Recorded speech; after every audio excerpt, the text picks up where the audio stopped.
One of the hardest type of employees there is to fire or to even discipline is your high performing yet toxic employee, your toxic superstar, if you will. And ultimately, they actually cause more damage than they ultimately produce.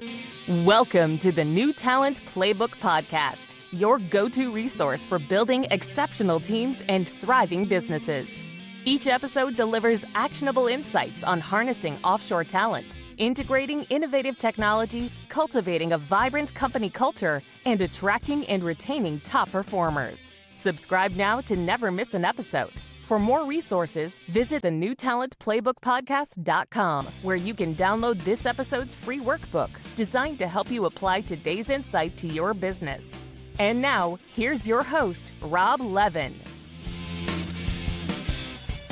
Today I'm joined by Joel Greenwald, a widely published author and distinguished employment attorney who's a popular speaker for more than 2 decades to business and professional organizations, both internationally and across the U.S. As the founder and managing partner of Greenwald Doherty, LLP, Joel has built a firm where employment law is treated as a strategic asset. He focuses on proactive legal counsel, immersive management training, and innovative solutions that help employers prevent problems before they start. He's earned an AV rating from Martindale-Hubbell and has consistently been recognized as a super lawyer. Joel, great to see you and welcome to the show. Let's dive in.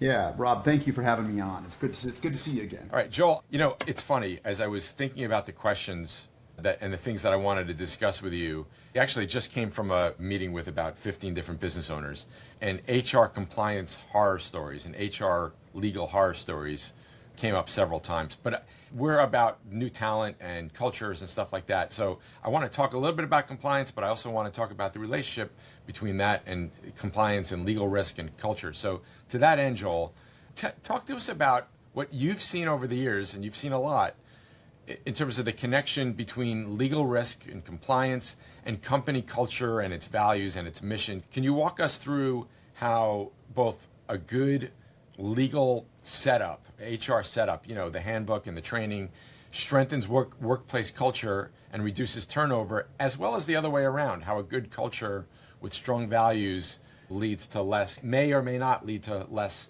HR headaches? Yeah, I think what you're saying is a really important fact, that you do not want compliance to be a penal code. You don't want everything to feel like these are just arbitrary rules rather than something that is a dynamic fit within your own corporate culture. And I think they go hand in hand. And I think some of it's very, very logical. At the very top level, I think that employees need to have some rules. They need to have some boundaries. And managers need to know what those boundaries are, and they need to know how to enforce them. And HR needs to know how to manage the managers. And HR also needs to know how to bring legal in. But ultimately, it all boils down to the fact that rules are established and they're actually applied consistently, because you do not want a situation where rules apply to one body and they don't apply to other. Obviously, beyond relating to a discrimination issue, it also causes this feeling of unfairness, and you don't want unfairness. And I think unfairness is one of the major cultural pitfalls that a company has. That when you have a family and you have children, you want them to understand the rules. It doesn't feel safe if they don't know what those rules and boundaries are. So, the handbook is great, but if it exists in a vacuum, it's just not that effective. I will say, though, that also, from my perspective, one of the things that I really see as a useful tool, and you referred to it, are company values. Because I think values are the foundation of a culture. And I'm a big believer that values serve one super, super important function that a lot of people don't think about, which is that one of the hardest type of employees there is to fire or to even discipline is your high-performing yet toxic employee, your toxic superstar, if you will. And ultimately, they actually cause more damage than they ultimately produce. And most companies, once they're without that person, feel that they're better off. But getting there is a tough road, because if we have a hard time disciplining our employees, even for skills of their regular job, things that actually seem rather benign, just imagine how tough we're putting a manager in a position of saying something like, hey, you're a jerk, you're not getting along with anybody. That's a hard thing for a manager to do. So I think leaning on corporate values as a code of conduct with which to evaluate that toxic behavior, whether it's in a performance appraisal at the end of the year or it's just routinely in how they discipline. I think that's very, very important. And I think coupled with that, I think that managers are often undertrained and that they don't know where those lines are. They don't know how to use tools like values to their advantage, and we're not necessarily arming them with enough assets. And so while that topic's hot, how does a company arm the managers so that they are better prepared, aware and better prepared and equipped? Well, I think that, first of all, I would say that giving feedback effectively should be a part of every manager's job description. Okay, managers need to be giving feedback not just at the end of the year, but on a regular basis. And I think that they're not trained on how to do that. So documentation training for managers, I think is a must. I think that goes without saying. I think another thing is that they not only need to know how to document and discipline, but they also need to know when and where to escalate things to HR. You know, I'm reminded of a story that happened recently where a company got into some problems because a manager basically got into a fight with an employee over giving that employee a chair for their disability and said, I'm not doing that. But in reality, that wasn't their decision not to do. And I think it should have been escalated up to HR and to establish whether or not it was a disability or not, and whether the accommodation should be given. And things like that seem routine are often buried by managers. And so that's a big problem. But also managers often behave like friends of employees and get into casual conversations, but maybe the employee doesn't necessarily consider that casual conversation to be friend conversation. Yeah, gotcha. So there's one of the things we talk about, whether I'm doing a solo episode here or with guests, as I talk about how culture is becoming more and more important because the younger generations in the workforce want it. So there's this trend for needing stronger cultures, and the companies that are doing that are building cultures by design, seem to be performing much better. But there's another trend on when it comes to HR related laws and regulations where there just seems to be so many lawsuits and government authorities coming after businesses for things that you wouldn't even have considered 10 or certainly 20 years ago. Just give the audience an overview into what's going on with like HR related laws and regulations. Well, I think one of the big things that's happened now is that you've got employees working remotely, so they're working all over the place. And so a company with 100 employees may have employees now in 30 or 40 different locations. That wasn't the case a long time ago. In fact, it wasn't the case 7 years ago as much. And usually the law where the employee sits is the law that applies, okay? Not the law where the corporate headquarters are. And with that in mind, you've got something that's really interesting, which I think it makes it very difficult for employers, which is that a generation ago, you had federal law and you had some state law. Now you have lots of state law, lots of city laws, and even county laws. So it's incredibly difficult to comply with. And companies that have all these employees spread out all throughout the country, forget the world for a second, but all throughout the country, in Los Angeles or San Francisco or Miami or wherever it is, the laws are very different. There's some similarities. And so from a compliance perspective, I think you got to be aware of a lot more stuff. And on a policy level standpoint, from protecting yourself, it's probably a good idea for most employers to think about a document like an employee handbook to be a collection of addendums that support a main spaceship-like handbook. So let's talk about the handbook for a second. You know, on the one hand, you want to have a really healthy culture. It's about performance, maybe even having a little bit of fun, right? Again, it's a culture by design. We're all here to accomplish this mission, right? We have these values.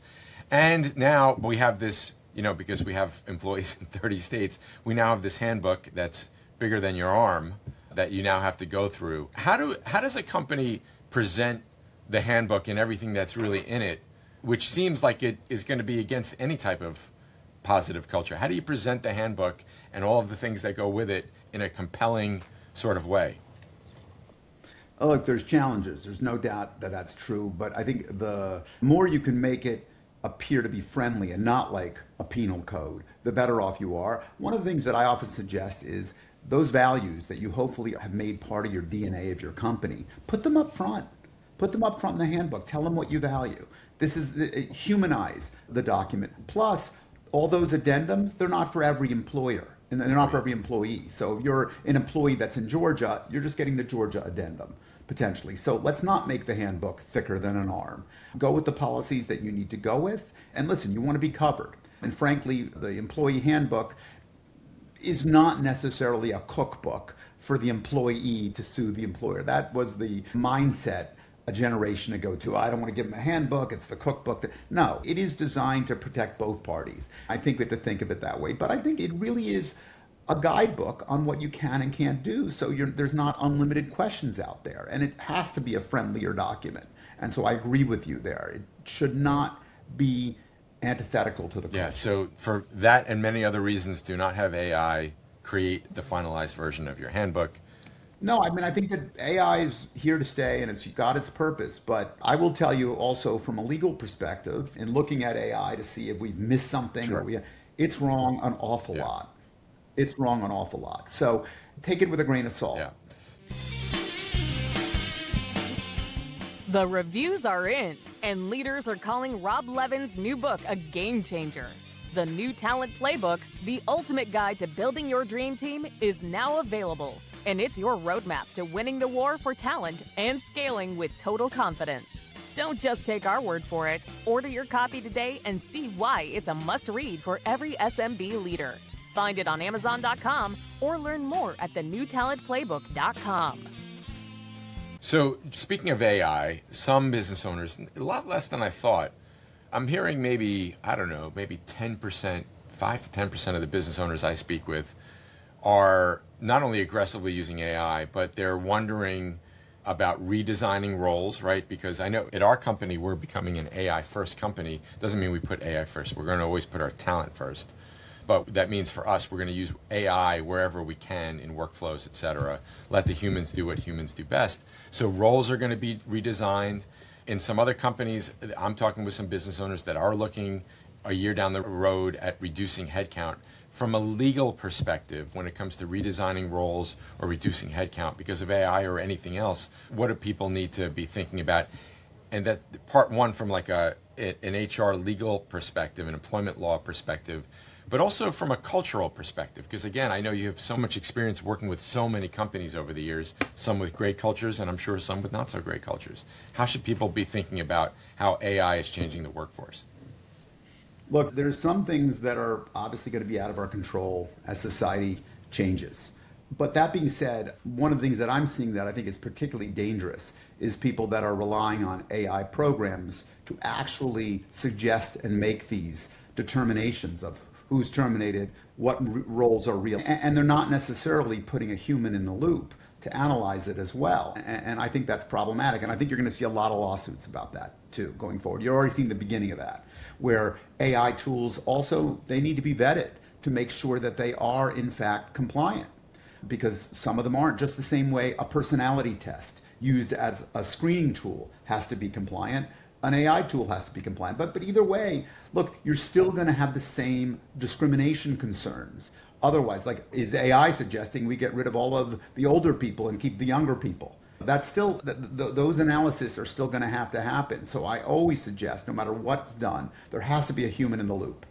Okay, I'm not trusting the machine to make these decisions and leave a company in a healthy position. I don't think that's the case. One of the interesting developments, though, we've seen, I think, that bears watching going forward is that the employees themselves are getting smarter about using AI. And remember, I just said that managers have a little bit of a knowledge gap here. Well, the employees know about their situation a lot. And they're looking at AI to give them more and more information. And I think they're setting up companies and setting up managers to put themselves in the best position. Now, of course, not all employees are doing that, and I hope most don't do that. But there's that one bad apple that does that, and that puts the company in a great position of peril because, they predicted that would be the case when the internet came out 25 years ago, that employees are going to know so much, they're going to put companies in a difficult position. I didn't see it then.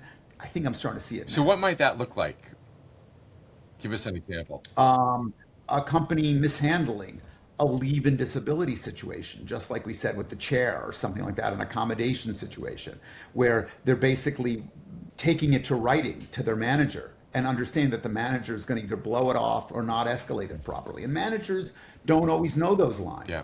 So, there's a lot of things that employers need to be careful of. And again, I just came from a meeting where I just randomly heard some pretty crazy horror stories. You probably see these all the time.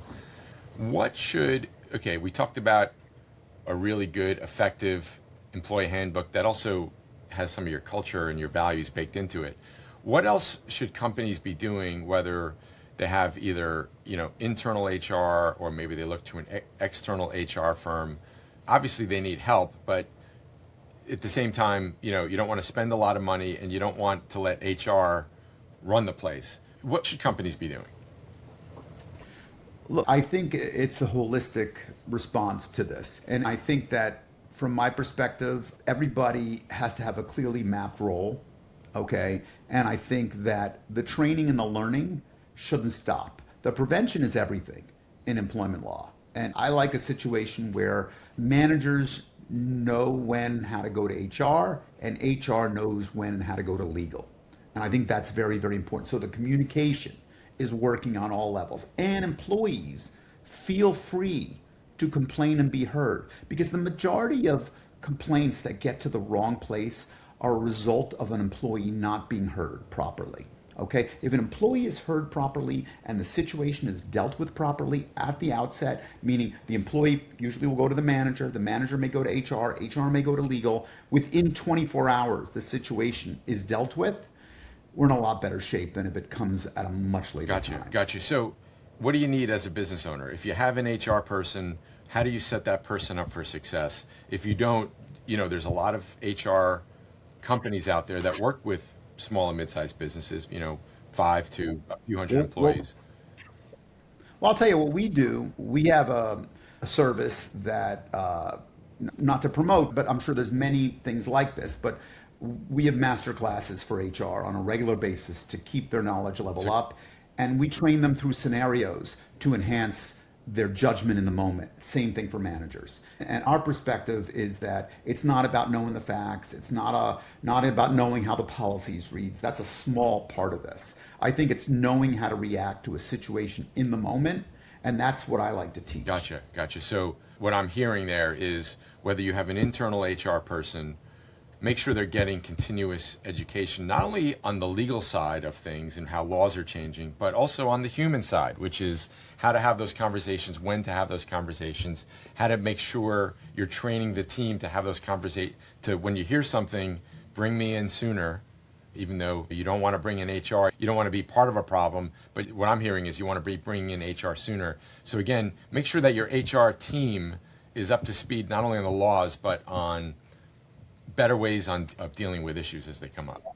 Yeah, and I'll tell you one thing that I've seen over many, many, many years is that it's not always the employee that has the best legal action that brings a lawsuit, okay, has the best fact pattern to support them, but it's often the ones that are angry. It's the ones that are surprised because they didn't see something coming, okay? We don't want that. We want employees to not feel like they're unheard. If you're terminating them, you're listening to them. And by the way, a termination of an employee should be a culmination of a lot of time speaking to them, okay? That you presumably have a paper trail, there's some level of documentation. They know about this. And honestly, sometimes employees that when they go through that process, they'll self-select because they see the writing on the wall, and that's a better outcome rather than surprising them. Nothing's been said to them before. And then you're really, I think, often very vulnerable. Gotcha. Thanks. And Joel, also, there seems to be with some law firms in general, including employment law firms, a move from the billable hour to flat fee pricing. What do you think about this movement with respect to employment law where, hey, things come up and, do I want to call my lawyer or not and get paid the hundreds of dollars an hour and all that fun stuff that we look forward to as business owners?